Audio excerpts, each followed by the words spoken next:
Bismillahirrahmanirrahim. Jangan lupa subscribe ya. Jadi Imam Nawawi tengok surat dia bukan dijawab dengan baik, dilawan pula. Apa jadi tuan-tuan? Masya binafsihi ilaih. Dia pergi jumpa sultan. Wa kallamahu kalaman syadidan. Dia bercakap dengan bahasa yang begitu kuat. Wa arada sultan an yabtisha bihi. Sultan ambil tindakan ke atasnya, fahsarafallahu qalba an zalik. Allah Ta'ala tak izinkan, jadi banyak benda terhalang. Ini dia panggil beraninya Imam Nawawi rahimahullahu ta'ala. Ada lagi cerita lain, nak dengar ke tak ni? Cerita lagi, waktu nak berperang, pihak pemerintah nak ambil cukai, nak ambil bantuan daripada rakyat. Sebab dia kata duit Baitul Mal tak cukup. Duit Baitul Mal tak cukup, habis kita kena ambil duit rakyat. Macam kita hari ni lah ambil GST ke apa, ST lah dulu kan. Jadi nak ambil apa ni, cukai-cukai lah. Jadi ulama lain biasalah, moga pegawai kerajaan ni terpaksalah kena akur setuju dengan cadangan kerajaan. Bila sampai ke Imam Nawawi, dia tak nak tanda tangan. Ulama lain, pegawai-pegawai lain, mufti ke apa jawatan, saya tak sebut lah, minta maaf, kita tak sebut nama jawatan. Dia kata ulama-ulama lain ramai yang sudah sokong. Bila sampai ke raja, dia tengok mana Nawawi, wena Syekh Zakaria, Yahya bin Sharaf an-Nawawi bin Abu Zakaria, tak ada.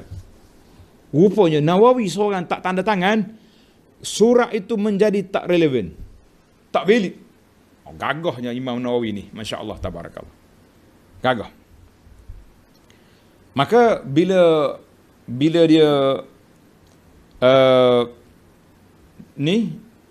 dia pun tanya, ya Syekh Nawawi, kenapa kamu tak tanda tangan menyokong? Dia kata apa? Aku akan sokong dengan bersyarat. Dengar ni tuan-tuan syarat dia ni. Syarat dia, pakaian-pakaian, perhiasan-perhiasan yang ada di tangan, di tengkuk, di kaki isteri-isteri, raja-raja ni, isteri pembesar-pembesar ni, daripada harta Baitul Mal, hantar balik ke Baitul Mal dulu. Maknanya duit-duit yang kamu ambil dulu, hantar balik. Kalau lepas hantar balik tak cukup juga, baru minta dengan rakyat. Ini senang-senang dia. Nak ambil duit rakyat, ambil cukai, tapi harta kemewahan yang dimiliki oleh raja, pegawai-pegawai dia tak ambil. Dia kata hantar balik dulu ke kerajaan, hantar balik dulu kepada Baitul Mal, tak cukup, barulah kita fatwa rakyat mesti memberi bantuan, memberi derma, infak untuk persiapan senjata peperangan. Allahu Akbar. Ini yang kita rasa kagum dengan Imam Nawawi, seorang yang alim, wara, berani. Tiga-tiga dia ada. Ini sebagaimana kata tadi Syekh tuan guru kata tadi, Ibnu Farah kata apa? Imam Nawawi ni dia ada tiga-tiga sekali. Berani, alim, wara. Ada seorang lagi kawan dia, nama dia Sultan Ulama. Tuan-tuan boleh tengok dalam blog Abu Anas Madani, cari tajuk dia Sultan Ulama. Ini pun seorang lagi yang berat, ulama yang tegas sehingga diberi gelaran Sultan Ulama. Allahu Akbar. Jadi Imam Nawawi rahimahullah ta'ala, patutlah Allah Ta'ala beri kepada dia apa? Ketegasan, keberanian, sebab warak, ilmu yang keluar daripada mulut dia mutiara. Kita hari ni mengaku ahli tu ahli ni, tapi mulut asyik duk cerita orang je. Apa benda ni? Imam Nawawi tak ada tiba, tak ada cerita orang. Masya Allah, tabarakallah. Baiklah tuan-tuan, saya balik semula ke kitab yang ada di tangan para pelajar sekalian ni. Kalau tidak kan saya baca yang saya punya ni panjang. Akhir hayat beliau rahimahullah. Bagaimana di akhir hayat beliau? Wafatuhu. Semasa hayat beliau, Imam Nawawi rahimahullah mengunjungi Baitul Maqdis, kemudian kembali ke kampung kelahirannya Nawa, dan menderita sakit di rumah ayahnya. Ajal pun menjemputnya, dan beliau kembali ke pangkuan ilahi pada 27 Rajab tahun 676 Hijrah. Tanda tuan-tuan. Dia lahir petang berapa tadi? Kira berapa umur dia? Imam Nawawi rahimahullah ta'ala lahir pada 631. Tulis.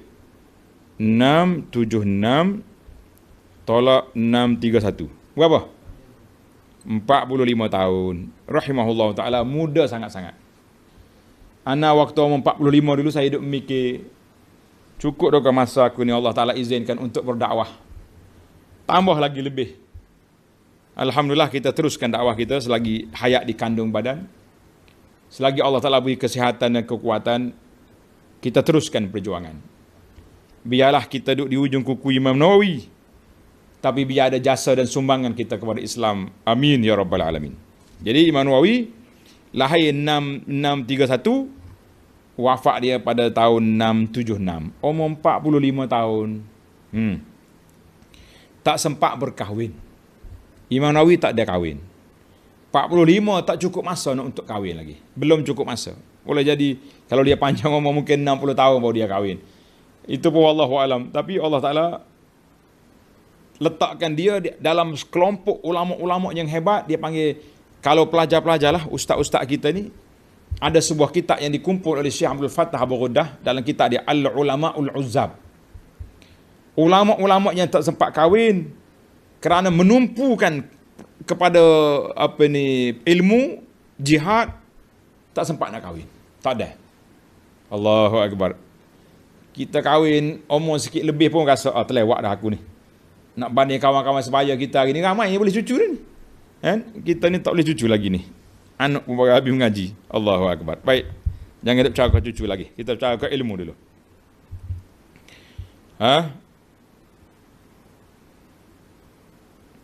Jadi dia kata, beliau adalah seorang, kata di Syekh Qutbuddin Al-Yunani, Imam Nawawi adalah salah seorang yang tertinggi pada zaman beliau dalam bidang ilmu, kewarakan, ibadah, dan juga kuatnya mengharungi kehidupan.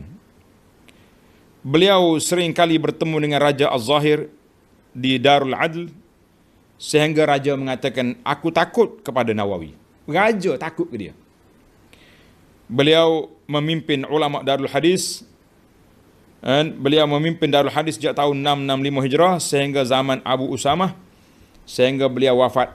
Semoga Allah Ta'ala merahmati rahmat Imam An-Nawawi rahimahullahu ta'ala.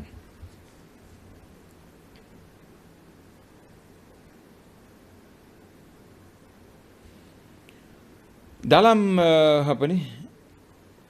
dalam kitab Tabaqatus Syafi'iyah Kubra, jadi kitab ni Tuan Syekh dia diambil kumpul-kumpul begitu ya, dia tidak baiklah saya ringkaskan sikit kata-kata Nawawi ni. Kitab Nawawi daripada buku Lawami'ul Alwan ni, rasa sedap ni. Yang pertama, Imam Nawawi nama dia apa tadi? Yahya bin Sharaf An-Nawawi, gelaran dia Muhyiddin, kunyah dia Abu Zakaria. Dia tengok ni, dia tak ada anak tapi dia gelaran dia Abu Zakaria. Jadi orang Abu ni tak syarat ada anak tak ada anak. Boleh je. Boleh je kita letak Abu gelaran. Dilahirkan pada tahun 631 di Nawa. Kemudian seorang yang sangat-sangat kuat menuntut ilmu. Satu hari dia menuntut ilmu berapa? 12 subjek dia belajar. Masya Allah. Luahnya ilmu dia, kita boleh tengoklah dengan ilmu yang ditinggalkan kepada kita ini banyak. Walaupun kitab dia tak habis, tak sempat dia tulis sudah, tapi kesan dia tu besar. Yang ketiga, dia luas ilmu dia dan dia mula menulis pada tahun 660.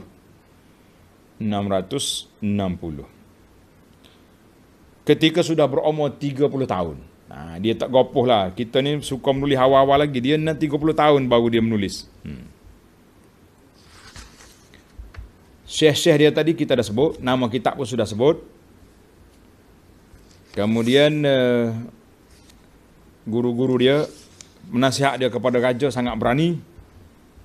Dan dia pun telah meninggal dan kita pun sebut peninggalan dia. Rahimahullahu ta'ala. Al-Imam An-Nawawi rahmatan wasi'ah wa hasyarahu ma'al ladzina an'ama Allahu alaihim. Allah Taala kumpullah Imam Nawawi ini bersama dengan para nabi, siddiqin, syuhada dan salihin, wa hasuna ulaika rafiqa. Dan kita yang belajar kitab Imam Nawawi ini pun kita minta Allah Taala kumpulkan kita bersama dengan orang-orang yang saleh, orang-orang yang baik-baik, kan, salihin, syuhada dan orang yang baik, insya-Allah. Maka kesimpulan kita para pelajar sekalian, kalau nak dapat ilmu selain daripada rajin belajar, kena ada sifat warak. Apa dia kat sifat warak ni? Dari tadi lagi kita dengar warak. Apa dia warak? Warak ni kita ambil yang boleh diambil itu sekadar yang diperlukan. Kalau rasa meragukan, tinggal terus. Ni hak ragu tu kita ambil sikitnya. Hak tak ragu tu gomong melekat. Banyak. Maka kita kata ini satu perkara yang perlu diperhatikan lah. Jadi para pelajar sekalian, tamatlah biodata ataupun biografi Imam Nawawi secara ringkas. Kalau nak panjang lagi, kita kena baca kitab lain lah. Kitab lain. Baiklah, adapun muqaddimah Imam Nawawi, insya-Allah kita akan sambung dalam siri yang akan datang. Tuan-tuan tanda, kita break di muka surat 7. Bagi jemaah yang ada kitab, muka surat 7. Yang nak baca dia punya sejarah hidup dia, tuan-tuan baca dalam buku ni pun ada 2-3 live, boleh lah ambil maklumat. Jadi alhamdulillah, insya-Allah kita sambung dalam siri yang akan datang. Muqaddimatul Imam An-Nawawi. Apa Imam Nawawi nak cerita kepada kita dalam kitab dia ni, dalam muqaddimah dia ni. Dari sudut metodologi manhaj penulisan, kenapa dia tulis kitab azkar ni, kenapa dan bagaimana cara, insya-Allah kita akan bincang dalam siri yang akan datang. Tuan-tuan jangan nak cepat habis kitab lah. Yang penting kita nak faham kitab dan kita nak beramal dengan dia, insya-Allah. Sakat tu dulu. Subhanakallah hamdika asyhadu an la ilaha illa anta astaghfiruka wa atubu ilaik. Wa sallallahu ala nabiyyina Muhammad wa ala alihi wa sahbihi ajma'in. Walhamdulillahi rabbil alamin.